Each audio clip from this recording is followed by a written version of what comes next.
everyone, ReeferGil here. When I first started doing my research on reef keeping, I came across a lot of reads where people were talking about their water compound was low here, the compound in the water was high there. They did a water test for such and such compound, and it really is a little intimidating for somebody who's thinking about getting into the hobby, who's never touched a test kit in their life and doesn't know how to do a test kit or never seen one done before. In my mind at the time, I envisioned a laboratory with glass beakers and microscopes and all that good stuff. If you're just getting into the hobby or thinking about it, this video is for you. I want to show you how simple it is to do a water test. I'm actually going to do a calcium water test, alkalinity water test, and a magnesium water test for you guys. And I'll be using Red Sea's water test kit. Reason I have the API test kit in front of you right now is because that's what I've been using up until now. I've run short on the water tests for API, so I want to try something new. Red Sea is one of the top brands for water testing, so we're going to go ahead and use Red Sea's water test. But I just wanted to show you real quick that there are several other types or other companies who have water test kits out, and very commonly you'll see the charts will be in color. You'll add the chemicals into the beaker, and based on the color change of that water, you'll be able to compare it to the chart and gauge and have an idea of where your water parameter is for that particular compound that you're testing. You could see some of these test kits, especially this phosphate one, the green, the shades of green are really similar, and it's really hard to pinpoint all that. Red Sea's test kit's a little bit different. It's a little bit more precise. So we'll go ahead and get into the Red Sea and show you what that's all about. Here's the Red Sea product that I purchased. This is the test kit that has the calcium, alkalinity, and magnesium. Initially, the cost for a test kit like this is a little bit higher than, say, something like API's test kit. And that's because initially when you first buy the test kit, you'll get a very nice durable box to place all your test kits inside of, and you'll also receive syringe, titration devices, and all the chemicals that are needed. Once you've depleted your chemicals, then you can go to Red Sea and just purchase the chemicals themselves at a much less cost to you. So this is the test kit that I've purchased. This is a test kit that we'll be using today. Alright, so if you're new to the hobby or you're on the sidelines and you want to have a tank and maintain SPS corals, then the three compounds that you see here, the test kit for calcium, alkalinity, and magnesium, are going to be very important to maintain those levels and keep them in the target areas in order to properly feed your corals. What I use to dose the tank is ESV's B Ionics, magnesium, calcium, and alkalinity. I already have a video out on the importance of those three compounds. I'll attach it to this video if you'd like to watch it. This video is going to be strictly about how to do a water test. Okay, so if you decide to go with the Pro test kit that I purchased, you're going to get all this equipment in that one black plastic back box I just showed you. So it's going to be important that you use the red tip syringe only for your alkalinity, the clear tip syringe only for your magnesium, and the blue tip syringe only for your calcium. You don't want to mix 1 week use the same syringe for calcium and the next week use it for magnesium, because you'll get that cross contamination. Even the beakers I've marked so that I know to use it only with that specific test kit. Okay, the first test we're going to do is for alkalinity. Here's the chart for that particular test. We're going to follow this chart, and I'll show you in a demonstration here. I have sample water from my tank in this paper cup. So we'll go ahead, and it's calling for 10 milliliters of tank water. So we'll take our syringe, fill it with 10 milliliters, And we're going to look for that plunger to be right on the line, the bottom of the plunger, right on that line for 10. Take our beaker.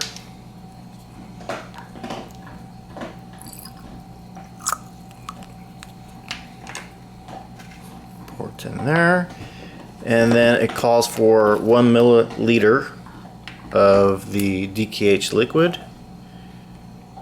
or alkalinity liquid. And again, we're going to go all the way to the top until the bottom of the plunger is right on the line for number 1.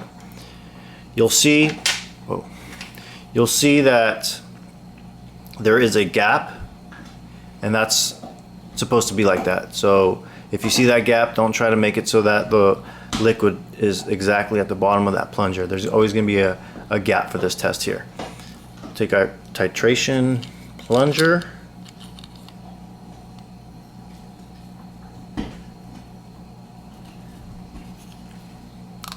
And then this beaker is going to screw onto the plunger.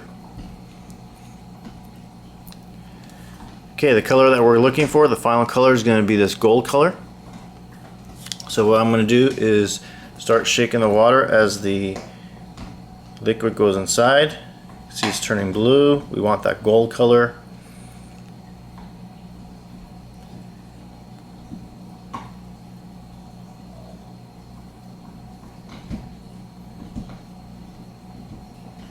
Oh, where is it? And so on some of these tests, you could actually cheat a little bit and just dump the plunger down into the area where it usually changes color. So here we are. It stopped right near the number 3. So we're gonna, each count is gonna be 10. So we're gonna say 1, 2, 3, 4, 5, 6, 7. So each is 10, so that's 70. We'll look on our chart and look for 70. And you can see 70s right here. And so then my DKH is at 9.8, which is where I want it. That's a good area to have it. Let's go ahead and do a different test. The next test we'll do will be for calcium. You can see that there's a couple more chemicals to add to the tank water. You have A, B, and C, and it go in that order: A, B, and C, 1, 2, and 3. Again, it comes with its instructions. There are pictures. So for guys, this is like the best thing ever. You don't have to read. We'll get our beaker. And this one's going to be 5 milliliters of water. The other one was 10. Now we're going to 5. Fill the plunger right below the number 5.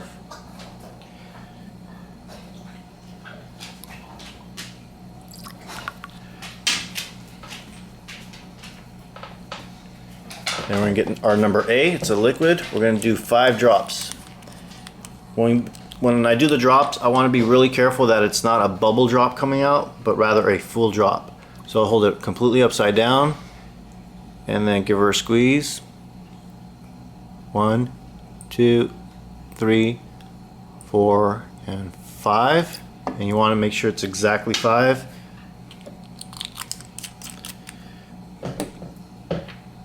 Shake it for 10 seconds. For the purposes of the video, I'm going to go a little faster. I don't want to bore you guys. And then we're going to add our number B regiment.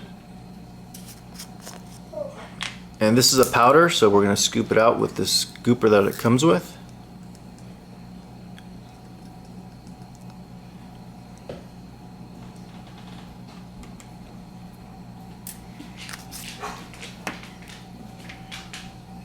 And then we shake it up for 20 seconds.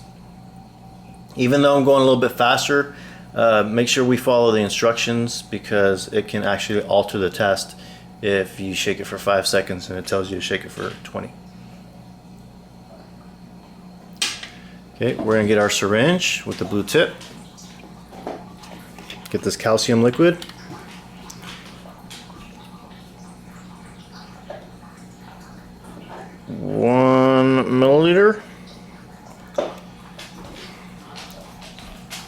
again, you can see, or maybe not, but there's a gap between the liquid and the plunger. That is normal.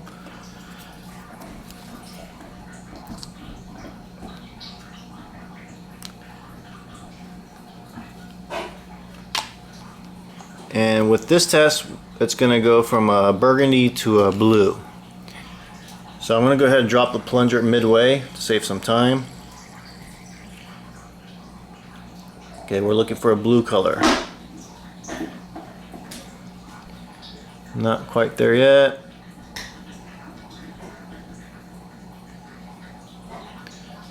And there we are. So let's go ahead and count this off.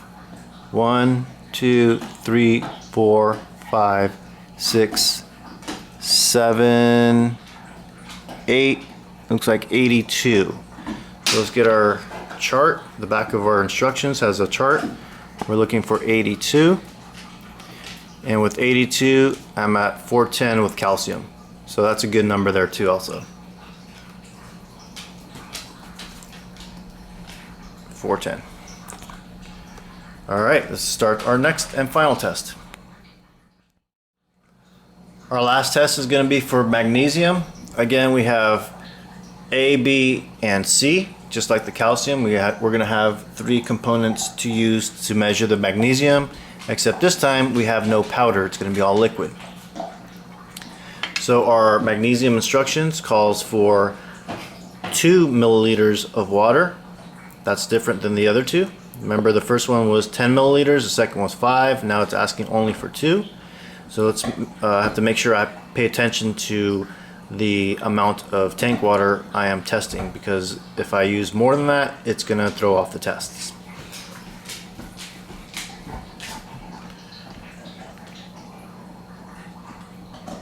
Again, in our 2 milliliters of tank water.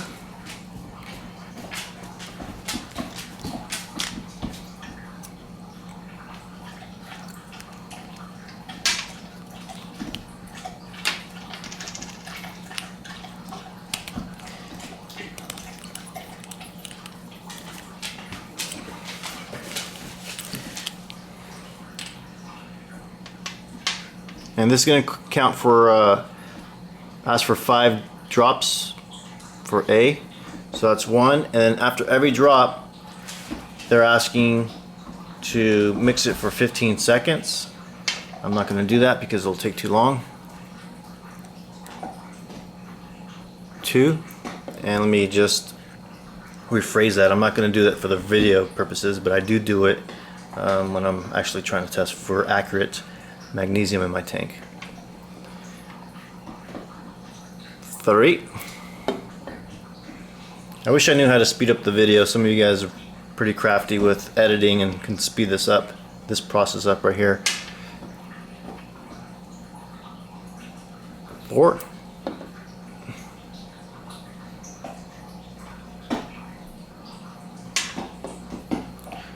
And 5. Okay, if we were doing that properly, we would mix 15 seconds between each drop. So now we have our 5. We put away A, grab our B,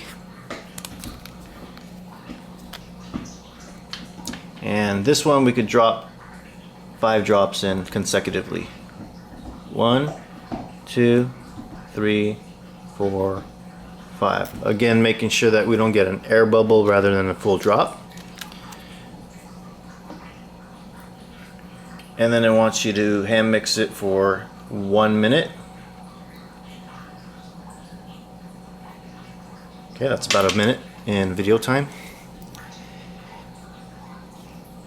And then we're going to get our magnesium regiment and fill our clear tipped syringe with 1 milliliter of it. Titration plunger.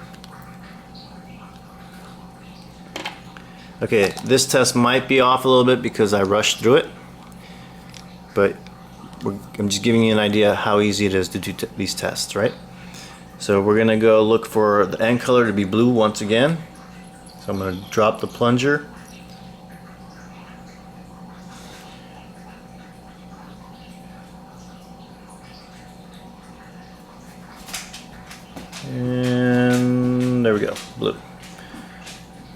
let's go ahead and count it. Start off at 9. 1, 2, 3, 4, 5, 6, 7, and then it's probably at around the 8th little dash there. So I'm going to call it 77. Look on our back chart here. And 77, it goes 76 to 78. 1 milliliter is 20 ppm. So 77 is going to be 1540, which is on the high end. Again, that's not going to be completely accurate because I rushed through it to give you guys an idea how to do these tests. After you're done with the, you'll always have extra regimen in here. Just go ahead and squirt that back into your containers for all 3 tests that we just did. So for those of you guys who are sitting on the sidelines thinking about getting a reef tank, or those of you who are new and thinking about getting corals for your tank, I hope this video helped you in answering any questions you may have had about water testing. As you can see, it's pretty straightforward. You don't need that big fancy laboratory to do these tests. With the example of Red Sea that I just did, they even give you cartoon illustrations on how to go about doing these water tests for each compound, which is great, guys, because that means we don't have to read the instructions. We get to watch cartoon characters instead. If you have any questions about alkalinity, calcium, and magnesium, I have a video. I'm going to try to put the link up to that video on this video. Otherwise, thanks for watching, and don't forget to comment and subscribe. Thanks again.